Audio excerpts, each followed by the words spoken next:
Digamos que um belo dia você descobre que não é mais uma pessoa. É isso mesmo. Que você, na verdade, é um personagem. E que alguém, em outro lugar, está escrevendo você nesse exato momento.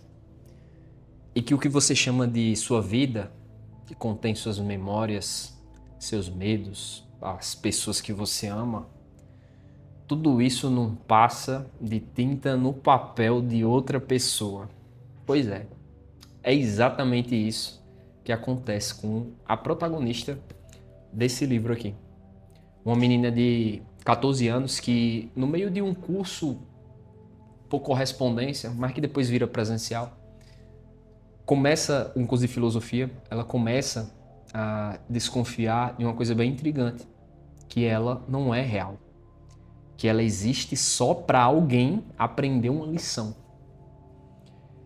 E aí, quando você lê tudo, vem inevitavelmente a pergunta: que torna esse livro um dos mais famosos romances filosóficos do mundo. Como é que a gente tem a certeza que não está acontecendo o mesmo com a gente? Como é que a gente prova que agora nós não somos personagens na cabeça de alguém? Bem-vindo à Livrosofia, meu nome é Ramon e hoje a gente vai destrinchar um pouco de O Mundo de Sofia, de Justin Garden, sei lá se é assim que chama.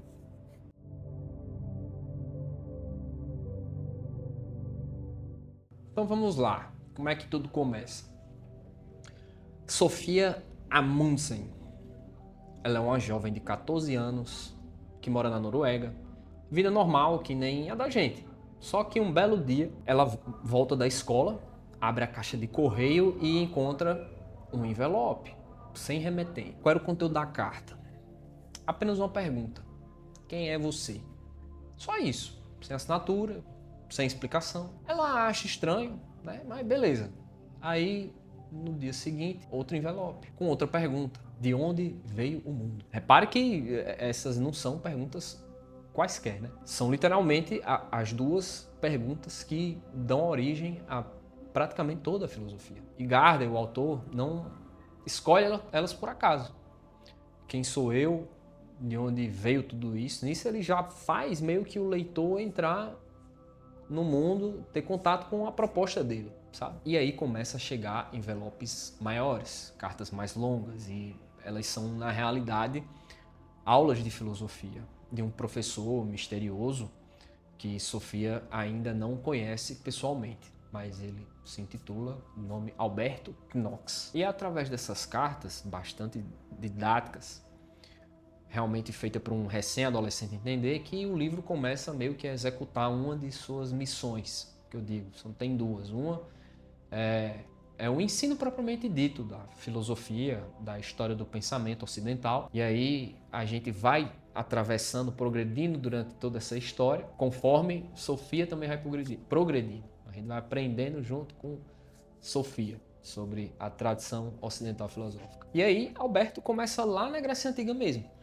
com os primeiros pensadores que, em vez de explicar o mundo como os deuses fizeram, eles começaram a se perguntar do que é que as coisas são feitas de verdade. Aí tem os pré-socráticos, e depois vem aquele trio, Sócrates, o cara que dizia só saber que nada sabia, e meio que morreu por causa das perguntas que fazia. Platão, com seu famoso Mundo das Ideias. Aristóteles, que quis catalogar praticamente tudo que existe. E aí a viagem continua. As aulas, passa pela filosofia medieval, quando o pensamento grego encontra o cristianismo, passa também pelo Renascimento, aquela explosão em que o ser humano volta a ser o centro de tudo. Aí chega em Descartes, com o seu famoso cogito ergo sum, penso logo existo, o cara que resolveu duvidar de absolutamente tudo só para ver o que sobrava de certeza. Depois disso passa por Spinoza, por Locke, por Hume, até que chega em Kant, com aquele questionamento que até os dias de hoje é bastante pertinente, que é se o mundo que a gente enxerga não for o mundo como ele realmente é, mas só o mundo como o nosso cérebro consegue processar. E tipo, se a gente usasse uns óculos que a gente nunca conseguisse tirar, todo mundo achasse que a cor dos óculos é a cor do mundo, será que a nossa visão iria corresponder à realidade? E o mundo não passa apenas do que acontece entre a nossa visão e o filtro. E aí eles continuam, vai passando pelo romantismo, por Hegel, por Kierkegaard, até chegar em Marx, que meio que olhou para a sociedade e disse que quem manda de verdade no mundo é a economia. E por debaixo dessa economia existe a luta de classe.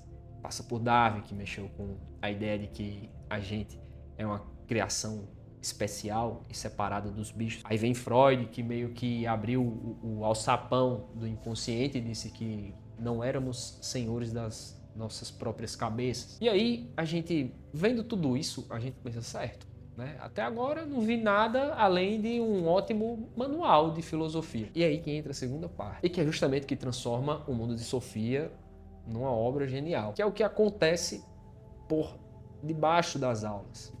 Porque enquanto Sofia aprende filosofia, começa a acontecer algumas coisas bem estranhas na vida dela.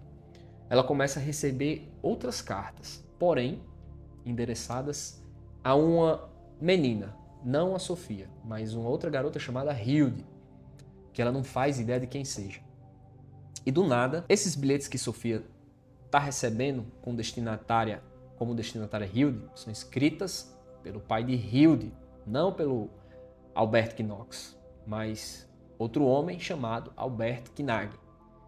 Ele endereça as cartas para Hilde, mas elas chegam a Sofia como um ponto intermediário. Aí, assim, são bilhetes de feliz aniversário, porque o aniversário de Hilde está próximo, mas eles são, como eu disse, são colocados no caminho de Sofia. Ou seja, personagens que não deviam existir começam a atravessar a história. E aí, por causa disso, a realidade de Sofia, ela vai meio que se rachando. Porque Sofia e Alberto começam a desconfiar de uma coisa impensável, que eles não são reais, que eles são personagens de um livro que um homem chamado Albert Knag está escrevendo de aniversário para sua filha Hilde. Ou seja, Sofia inteira, na história dela, as descobertas dela, os medos dela, são tudo conteúdo de um livro, dentro da história de Hilde. Percebe a grande sacada do livro? O livro que fala sobre o que é a realidade, como eu sei que existe, será que o mundo é o que parece? Ele não só fala dessas perguntas, ele coloca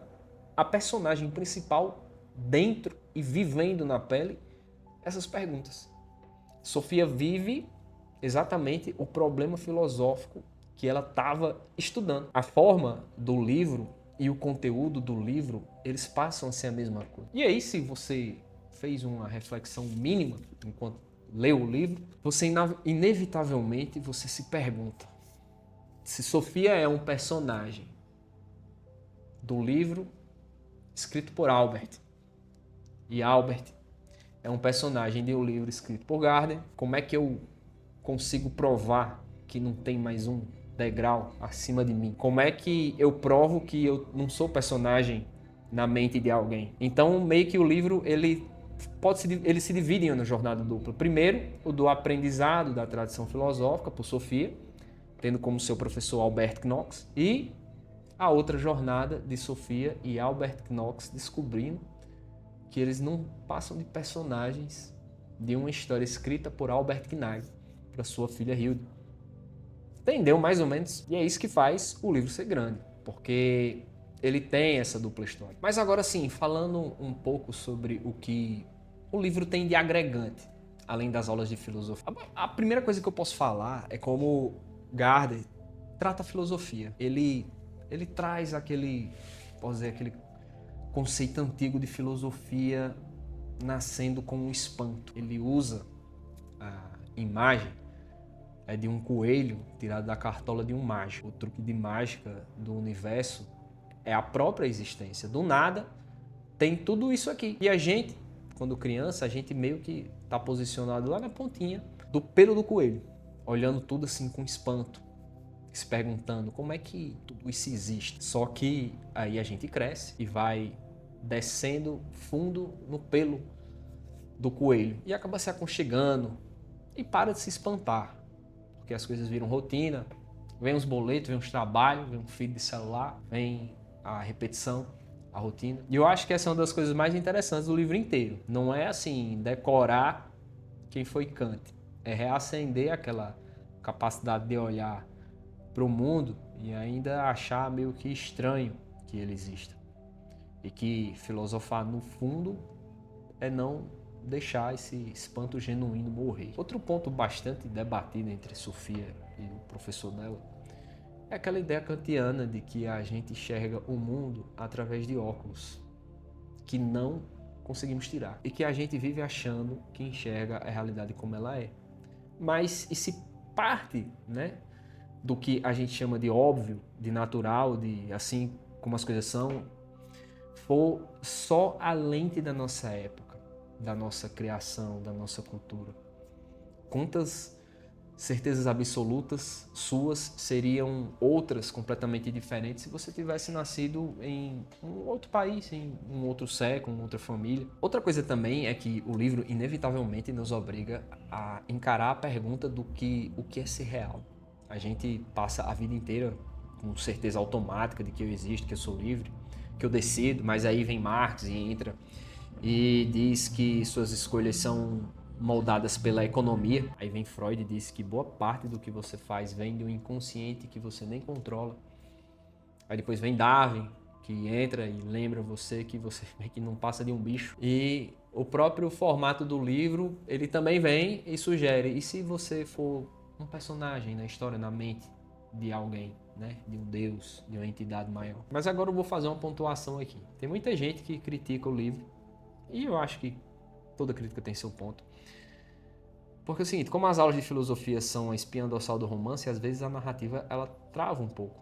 A crítica bate justamente nisso. Tem trechos que são quase aula pura, que o leitor que veio pela história pode achar que um pouco arrastado. E é uma crítica extremamente justa. O Mundo de Sofia é um livro que exige uma pontinha de paciência em alguns momentos, mas que com certeza vão ser recompensados na frente, que é quando as duas camadas se encontram. Mas e aí? Assim, o que pode-se dizer do impacto que esse livro causou? Eu acho que o mais concreto é que o Mundo de Sofia meio que virou uma porta de entrada para a filosofia de uma geração inteira. Um monte de gente que hoje estuda ou ama filosofia começa exatamente por esse livro. O que ele faz pela divulgação da filosofia, eu acho que pouquíssimas outras obras conseguiram. Que foi exatamente tirar ela do academicismo, da universidade e botar na mão do sujeito comum sem diluir o conteúdo até virar aquela autoajuda, sabe? Ele meio que inaugura uma forma de fazer as coisas, que é ensinar as ideias complexas dentro de uma história ali disfarçada, travestida de um romance. Hoje isso parece normal, tem livro que faz isso aí aos montes, mas fazer isso com a história inteira da filosofia num romance que segura um suspense até as últimas linhas, pelo menos para mim, é uma grande proeza. Então, meus amigos, é isso. O Mundo de Sofia é, ao mesmo tempo, um curso de filosofia bem didático, em conjunto com uma grande reflexão existencial. Ele te ensina a história do pensamento, assim, de forma resumida, claro, mas no mesmo movimento, ele meio que também lhe faz duvidar do chão que você está pisando, né? Vale muito a pena ler. Não é uma leitura de uma tarde, e foi por isso que eu passei tanto tempo sem vir aqui fazer vídeo, porque, enfim, a gente tá ficando com a atenção cada vez mais fodida e eu tô lendo cada vez mais lento. São 550 páginas. Demorei, sei lá, mais de uns 2 meses para ler. Mas é uma leitura leve. Eu sugiro ler sem pressa, deixando cada filósofo assentar primeiro para depois você passar para o próximo. Eu acho, minha humildezinha opinião sempre, que hoje ainda é a melhor opção como um primeiro livro, um primeiro contato com a filosofia. Dentre todos os outros que existem, eu acho que ainda é a melhor opção. E como sempre, essas aí foram minhas humildes e cheias de falhas interpretações, que eu costumo mais chamar de devaneios. Se você discorda, se você leu e enxergou outra coisa, desce aí nos comentários para contribuir também. E fica a pergunta do começo para você levar aí pro resto do dia. Como é que você prova agora que você é um personagem no livro de outra pessoa? Não tem como. Então é isso. Se você gostou, curta, comenta, compartilhe. Nem que seja só um A, um ponto, uma vírgula. Até o próximo vídeo. Tamo junto, é nóis.